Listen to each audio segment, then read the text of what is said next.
আকাশে হাজারো তারা থাকা সত্ত্বেও এক চাঁদের মুখে ফুটে আলো, ঠিক তেমনি হাজারো মেয়ে থাকা সত্ত্বেও আমার তোমাকেই লাগে ভালো।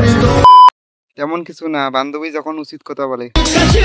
সেই মুঘল যুগ থেকে গুগল যুগ পর্যন্ত একটা প্রথাই চলে আসছে, একজন ভালোবাসবে 90% পিওর, আর একজন বাস দিবে 100% শিওর। আমার খুব দেখতে ইচ্ছে করে, কে পাইছে আপনারে?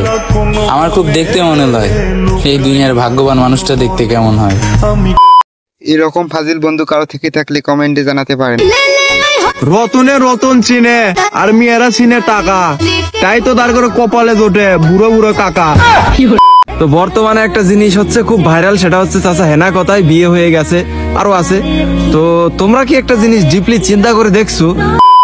এটা আপনার কোন বন্ধু হতে পারে কমেন্টে জানান। ঘটনা হচ্ছে তুমি যাকে দেওয়ার কথা ভাবতেছ সে হয়তো অন্য কারো থেকে নিচ্ছে।